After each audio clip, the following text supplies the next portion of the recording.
What's up guys, got a new video today. No jiu-jitsu today, this time I'm just gonna be talking. So today we're gonna talk about the problems going from gi to no gi. Frustration, I think that's the biggest one, just being frustrated depending on your style. So if you have like a very gi, like grip oriented game, that works really well in the gi because there's so many grips to grab. But in no gi, you know, man, you're out of luck, there's nothing to grab. You know, we have very transient grips that you just get used to letting go and moving on from. More emphasis on leg entanglements. So in the gi, you know, there are some leg specialists, but it's just not seen as much because a lot of times you might give up positions.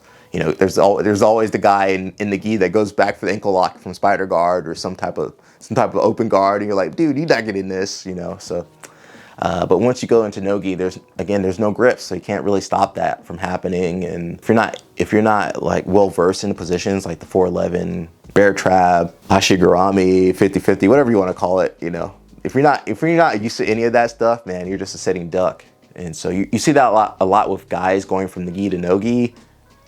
All the time, man, they just get caught in stuff. Even if you don't want to learn leg locks or be good at leg locks, just learn a little bit to know like you're in danger. You know, there's nothing worse than like you're sitting there, you're like, man, what's going on? Ah, my knee, ah. Just want to let you know I got a new instructional coming out today.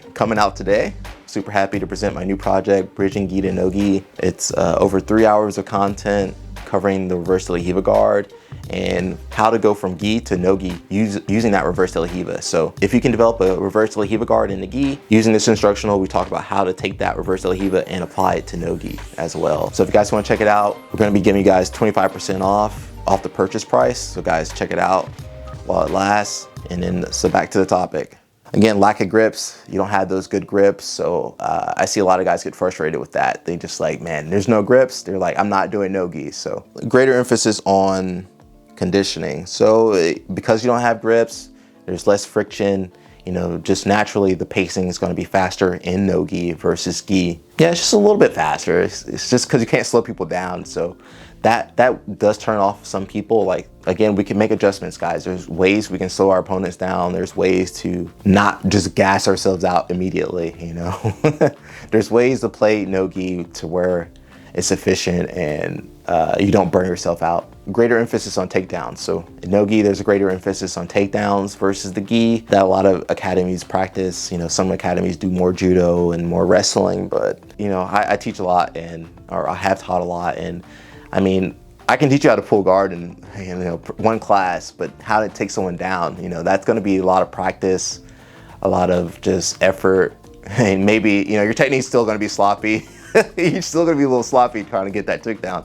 But you can pull guard. That's just a rule set that it's just the way the rules in competition jiu-jitsu have kind of affected how we approach takedowns. You know, if you start just kind of keeping that in your mind, like, okay, I need to work a little bit on my takedowns. You guys know I post takedown videos every now and again. Like we posted one very recently with Coach Vinny. Walk back, pop, dump.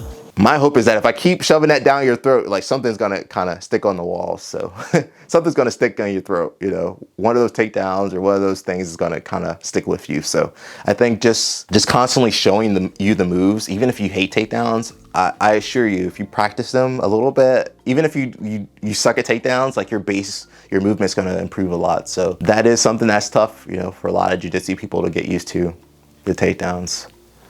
But you know, you can pull guard in no gi too, so hey.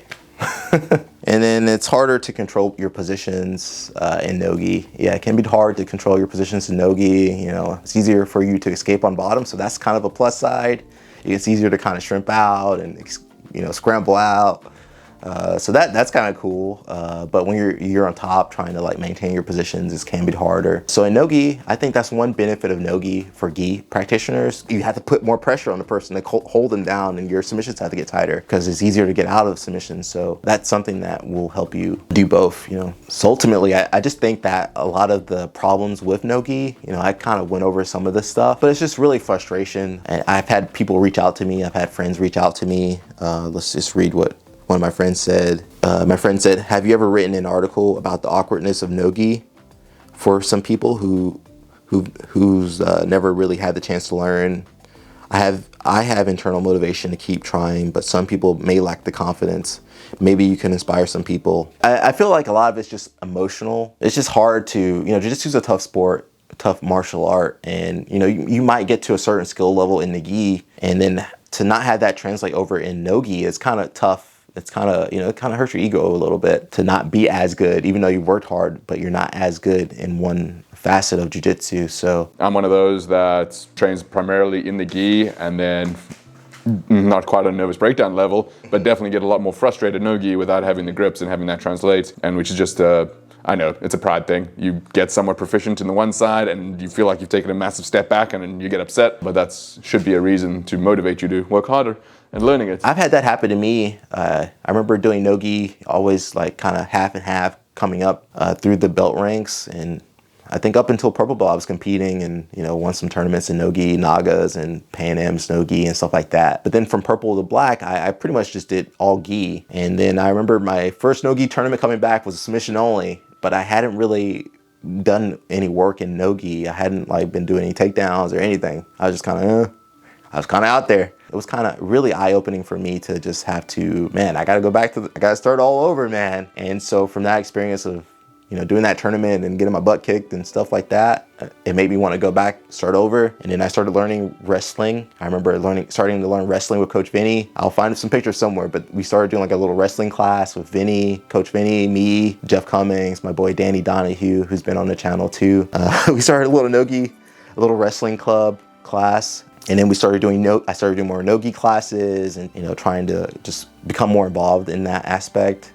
And then from there, like I started doing more no-gi. I started, you know, I went to Japan. I started training wrestling at Nichidai University for a summer. So I started doing wrestling, and that helped me to like get to a point where, you know, I could do ADCC. Like there was a point where I was not doing any no-gi, and to be able to go from like no-gi to like, okay, man, I can train with, or I can compete with the best guys in the world. It can be hard, you know, it is hard. And that's why I try to keep posting videos. Like I'll always post videos of gi techniques and no-gi techniques, because for me, like, it's jiu-jitsu at the end of the day, and it shouldn't matter what you're wearing, man. It should work. Jiu-jitsu works, gi or no-gi.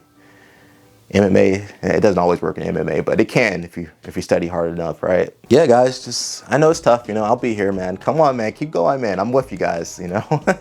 Don't beat yourself up too much. You know, just don't rush yourself. Just slow down. An old saying is that jiu-jitsu is a marathon, and I think if we repeat that enough, like, okay, it'll settle into you that, okay, man, slow down. Just, you know, enjoy training, and, you know, you kind of need to enjoy getting your butt kicked. You know, just laugh it off and just keep moving on. Keep trying to get a little bit better instead of trying to, you know, make this massive improvement overnight. You know, just try to do one thing a little bit better than you did the day before. That's it. You know, there's no secret sauce, man. There's no secret pills out here, man. You know, I don't know any secret sauce or pills or acai or anything. Maybe someone else got that for you, but this ain't the right channel for that, right? So guys, I hope this video helps you. Guys, remember, 25% off the next 48 hours on my new instructional bridging gi to no gi with reverse del hiva. Check it out while the deal lasts, okay? All right, guys, until next time, peace out. Peace, peace, peace, and ciao.